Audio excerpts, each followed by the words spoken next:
Bonjour, chers compatriotes. Nous sommes dans une situation dont il faut vraiment, véritablement la prendre très au sérieux. Je voudrais parler de la femme enceinte. La femme pendant la grossesse, ce qu'il faut savoir, c'est que ce qui est retenu scientifiquement bien connu, يعني علميا حاجة معروفة عند المرأة الحامل هي المناعة تاعها قليلة أو منقوصة مقارنة بالمرأة الغير الحامل. هذا شيء معقول. والشيء اللي معقول كذلك أنه هو الانتقال هذا الجرثوم هذا الفيروس عبر المشيمة، ما يسمى بالعامية خوت صغار، هو من المستحيل ما يحدث بهذا الشيء. العدوى نحو الجنين غير موجودة. وما هو معقول كذلك أن لا كونتاميناسيون أثناء الولادة هذا غير موجود كذلك. واللي معروف هو أنه كذلك أثناء الرضاعة ما فيش انتقال هذا الجرثوم نحو الوليد الجديد. هذه معروفة علميا، ولكن احنا ما عندناش احصائيات جد دقيقه في هذا المجال. انه فيروس جديد، المعرفه عليه والعلوم الموجوده والاحصائيات الموجوده ضعيفه. وشنو هو من المعقول على المراه عند الولد الجديد تاعها؟ لازم تعطيه رضاعه شيء طبيعي، ولكن قبل الرضاعه لازم غسل اليدين وغسل الثدي، وبعد الرضاعة il faut éloigner le nouveau-né، c'est-à-dire لازم يكون على أقل متر ونصف ولا مترين على المرأة. هذا اللي نقولوه. عندنا بعض الإحصائيات جاية من الصين وهو جد قليلة. c'est que pendant la grossesse ce qui peut y avoir chez la femme enceinte c'est que واش معقول يعني فيه بعض الحالات الولادة قبل الوقت، c'est les accouchements prématurés. والصبي يكون الوزن تاعو ضعيف، ce qu'on appelle le retard de croissance intra-utérin. Voilà les données que nous avons actuellement. mais لازم لنا وقت كبير باش نعرفوا يعني لو ريكونتيسمون يعني تاع الصح تاع الجرثوم هذا على الجنين. حنا في المصلحه هنايا خدينا بعين الاعتبار كل هذا الشيء هذايا. nous sommes organisés، هيئنا نفسنا باش ناخذ لا فام اونسانت اللي عندها هذا المشكل تاع اللي تعاني بهذا. Donc toute femme enceinte qui présente des signes tels que la toux يعني السعلة ou la fièvre, des gènes respiratoires et autres signes tels que la perte du goût, la perte de l'odorat تاع الشم، وبعض الأحيان دي تروبل دو ترانزيت تل كو لا دياري. هادو هما الأعراض اللي ظهروا عند المرأة. المرأة هذه هيئنا أسيرة سبيسيفيك لها تجي elle est hospitalisée dans notre service. Nous avons réservé quelques lits.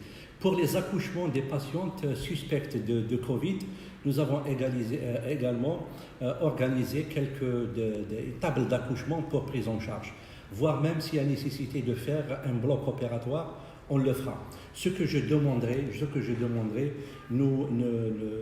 il faut mettre à notre disposition également un quota d'azithromax et de la chloroquine.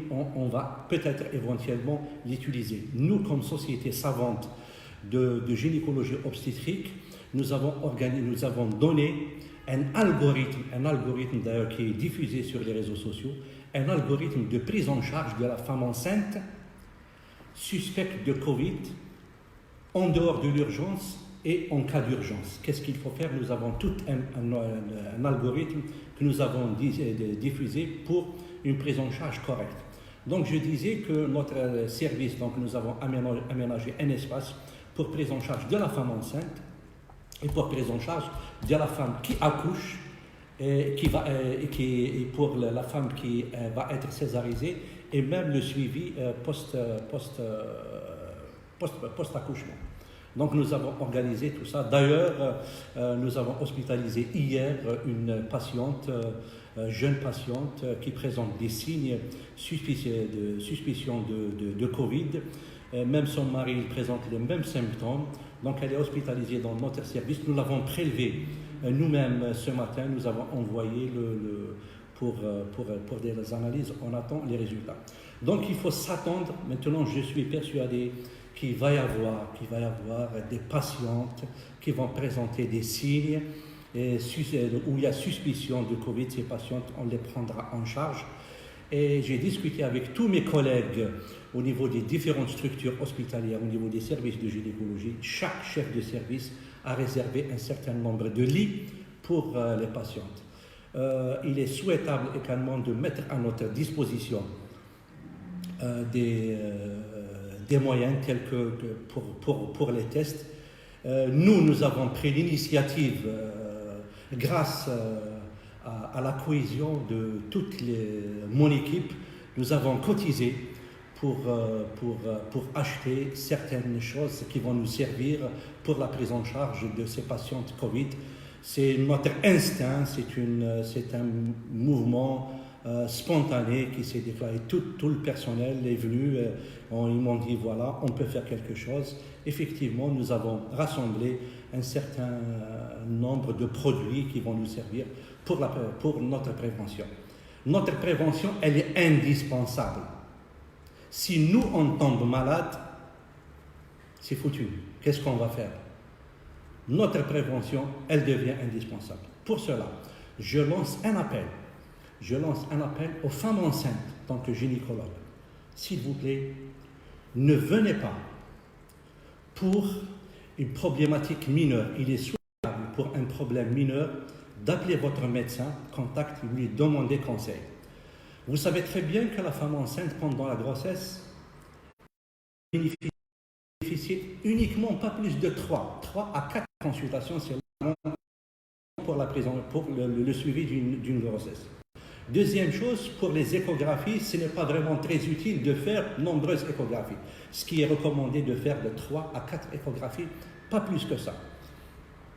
Et s'il vous plaît, quand vous venez uniquement quand il y a une pathologie réellement. Je ne dirais pas qu'on ne peut pas parler de faux malades, de vrais malades, mais si vous pouvez demander conseil à vos médecins par téléphone, ça serait bien.